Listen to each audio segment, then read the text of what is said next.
In this demonstration, let's take a look at this sub-assembly of this landing gear. We see that there's all this different subsystems of this landing gear. Let's just go ahead and just review one of them. So in this axle support sub-assembly, let's go ahead and open that up as just by itself. So in the old days, in the mass properties, how we would track that is that we will go into individual components, then we do a right mouse click under properties, and then we see that we can turn on the mass properties on save, or we can just do an update individual components and stuff like that. So that is something that we can do at the individual component level or at the system level. Then now we have the ability also to show our mass information. So that is always something that is good to know. And then now we have additional options that we can turn on. We can see the mass status. That's always been available, that we can track that if the weight of the information is individually or overall the system level is if they are being determined. Other things that we can do that is available, we can show the center of mass. So what that does is that gives you the ability to see that both in X, Y, and Z direction. Now, if we have any particular user only interested in a particular area, such as if I only want to know the center of mass in X direction, so that is also available. You can turn that option on. Okay, so let's go back and take a look at this other. Once the center of mass is displayed, we see that is showing up. So now if we uncheck a particular component, one or two, we can see that the center of mass that is displayed on the overall system. Right now, uncheck that just basically we're just hiding it. We're not doing anything, removing that as a component. The other option that we can do is that is available to us now is under analysis. We have this thing called the show mass properties panels that is available, and then now the update mass property is also there available, and also is available up down here in that particular panel. And then other options that we can export mass data. We can also turn on some options.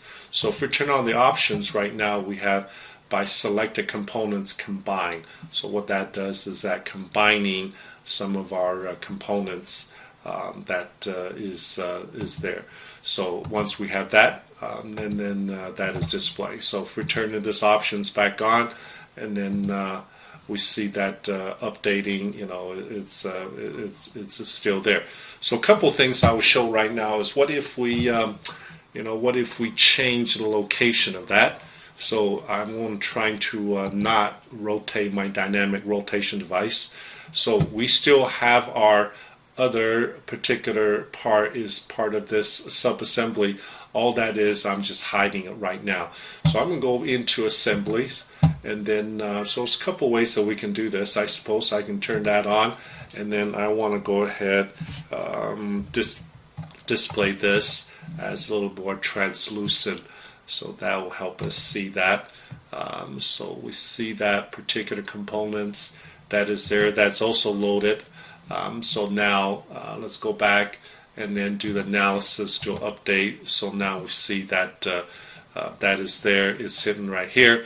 Now, one of the things that we can always do inside of our assembly, we can go into our assembly constraint, and using any of these options, we can move our components. So now we want to move that particular component, and then so now that is update to a new location, and then go back into our analysis and then show mass properties. You notice that from this location it's going to move to a different location. All right, just because it is tracking that the center of gravity. So now no different than what we've done before. We want to go ahead and then move that back into a kind of a location that we want this particular component to be. And then so we go back to our analysis and do an update. We see that the center of gravity is taking place in a proper location now. All right, let's go back into this particular another thing that we can do. Let's go back to stay in that component. So right now we see that this design has been, everything is indicating that it's good. So let's go into this component. So this is, let's make this my display in the window. So now we see that this particular one has some history. That we are currently at the top of that. I've gone in there and made some design changes. So each time I gone in and make some design changes, and then so now all of information is there. So now it's up to date. Let's go back and look at this now. Look at this assembly. So now it's telling me that this particular one is kind of basically is unreliable because the design has been changed and updated. So now some of the things that we can do is we can just go and do an update of that, and then that will give us the status of that. Okay, and then plus along with that, a minor change of our center of gravity is also updated as well.